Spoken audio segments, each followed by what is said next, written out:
ang tagal, hinihintay natin si Jobs. Tsaka nandito tayo sa Memorial. Yan. Lahat tayo dadaan dyan. Yan ang pinakapintuan papunta sa kabilang buhay, ang sementeryo. Pero syempre, yan. Kaya dapat bawat minuto ini-enjoy talaga natin dito sa lupa. Dati nung mga bata kami, bukid lang. Ngayon, parang alam ko may-ari nito sila Lola Mili. Basta ninang ni Mami sa kasal yun. Yan, pati mulawin na yan, papunta ron. Basta kami papunta ron sa mga kamag-anak na ng Lola ko yan. Yan yung pinaka-angka namin, mga Santos. Yun nga, habang tayo naghihintay dahil nga hintay natin si Jobs, dumating tayo sa realization na napakabilis talaga ng buhay. Dahil nga yung mga kasama natin, mga lola natin, mga lolo natin, yung mga kasama natin, mga bata tayo, naglalaro, naglalakad. Dahil sa lugar na yan, maraming nga memories dahil dyan nga kami halos namumulot ng palay, nangungo ng mangga, mga nanguhuli ng manok, at saka naghahagis ng kalapate. Mga panahon ng mga bata kami na ganun, basta saya dyan. Talagang mabilis lang buhay, kaya dapat natin sulitin. At saka yung bawat mahal natin sa buhay, pasalamatan natin. Tsaka yun, yung mga natututunan natin sa mga napapakinggan natin, yung tinatawag nilang grounding. Dapat talaga ang tao malapit sa nature, malapit sa lupa.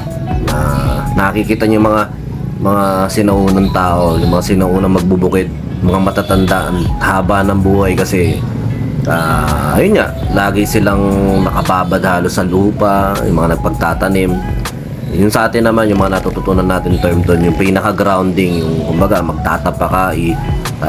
itatapak mo yung paa mo talaga sa lupa na hindi simento. Ayun lang, natutunan natin kila Boss Joseph Lim yan. Tsaka basta marami tayong tungkol sa grounding. Ibig sabihin doon, parang nagcha-charge yung pinaka-nature natin. Kasi human nature tayo, at saka yung nature naman, kumbaga, kinoconnect natin yung sarili natin sa mundo sa pamamagitan niya ng pagtatapak. Ayan, yun, mas ginagawa rin natin yun. At saka yung mga bagay na konsepto ng grounding yan, naupo lang tayo dyan, tapos yun nga, biglang naging emotional lang konti kasi nga ang bilis ng panahon. Nasa ano na rin ako ngayon, siguro nasa katanghalian tapat na tayo ng buhay natin.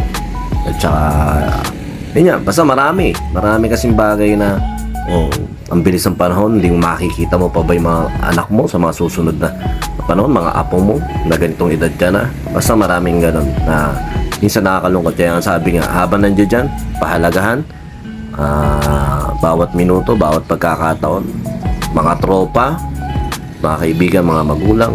Ayun. Kasi nga, hindi natin masasabi lahat talaga ng oras, lahat talaga ng panahon. Medyo madrama ng konti yung pag-upo-upo ko dyan.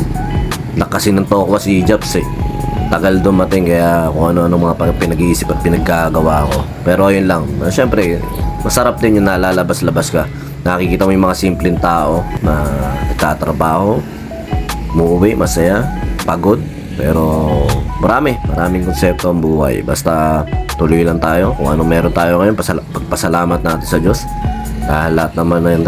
Lahat naman talaga ng yan ay biyaya lang sa atin. Yun lang, salamat ulit.